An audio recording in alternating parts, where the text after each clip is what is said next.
Linus Tech Tips coverage of PAX 2013 is brought to you by Western Digital, Intel, and SteelSeries. So we're here with Nick Herman, co-director of A Wolf Among Us, also The Walking Dead, and apparently a million other things. Is that correct? Yeah, I guess. We make a lot of games. If someone said it, it must be true, and it's on the internet, right? Sweet, yeah, oh yeah, totally. A million games. So give me the 30 to 60 second pitch for why you want a gamer to invest in the experience you guys are delivering here. Yeah, with The Wolf Among Us, we sort of, we're following The Walking Dead, and I think a lot of people are sort of putting the pressure on us to make this good, and I think we, instead of, taking this really dark and really serious, the game actually is really dark and serious, so what am I saying?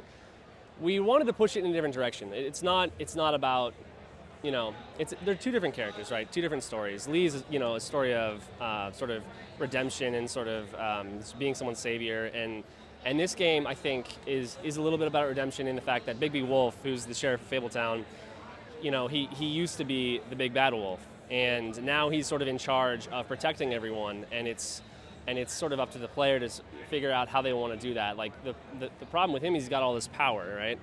And you have to choose whether or not using that power is worth it, and if when you do, how that affects the people around you and what people think of you. And I think that's really interesting. And with this game too, you can look at the art and it looks so different. The game feels different. It's a different story. So I think people should just be excited for something new. And yeah. Now, I played a 10-minute demo of it here in the booth, and the thing that I noticed more than anything else is looking from my screen to the guy next to me is we were playing the same 10-minute demo, and he had completely different stuff on his screen, whether it's down to an option in the combat, or whether it's down to driving away in the car versus falling out of a window on top of the car. It felt like the choices I was making were having a huge impact on how the story was progressing. You guys obviously have a branching structure to it, but are there 101 endings, or is it pretty linear?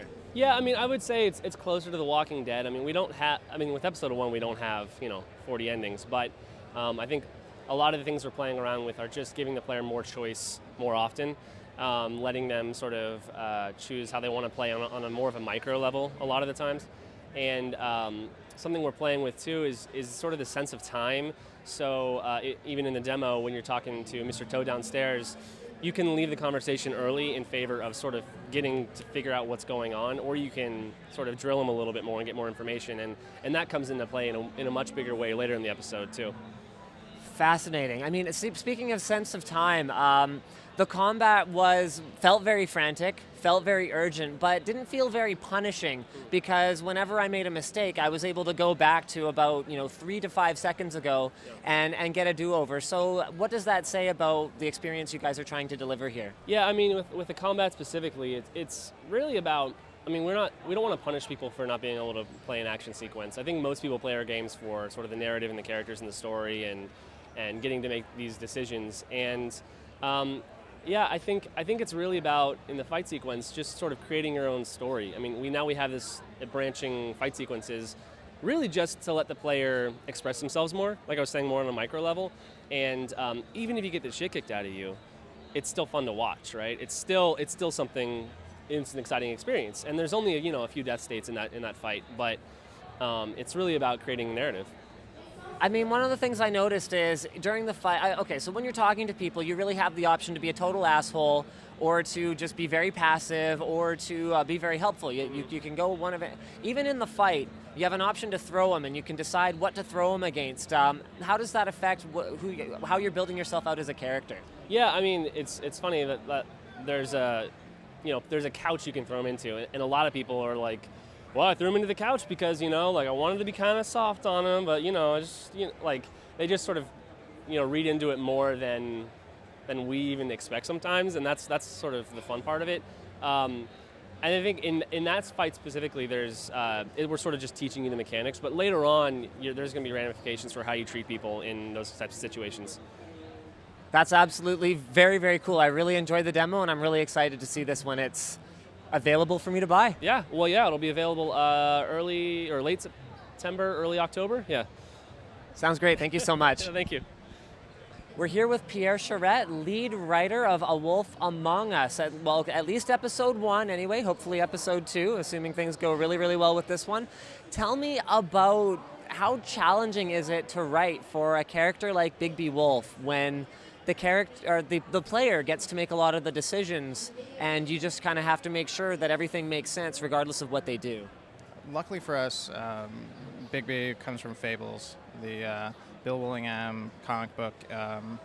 He's a dynamic enough character that the range that you have with him, the way you'd want to swing this character emotionally, whether you want to play the role of the enforcer, the law-abiding sheriff of Fabletown, or you want to be the guy who kicks a door in and gets answers, all that still fits in with who Bigby is, and allowing people to sort of choose who their Bigby is still possible, even with a character that many people know and love.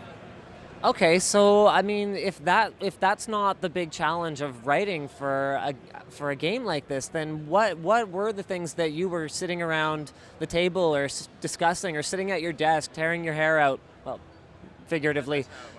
That must be where it all went. So tell me what was so difficult. It was definitely giving the game and giving The Wolf Among Us an identity that is different and sort of sticks out from what The Walking Dead has done. Not trying to relive the same beats, not trying to have similar characters. It's its own thing. It's based on fables. It's a fantastical world, and just being true to that and giving it its own feel and atmosphere and tone and dialogue was probably the biggest challenge from a writing standpoint. Thank you so much. I really appreciate you taking the time, Pierre, and hey, good luck. Thanks. Nice talking to you. So guys, don't miss any of our PAX Prime 2013 coverage. Remember, our trip to the show here is powered by Western Digital, Intel, and SteelSeries.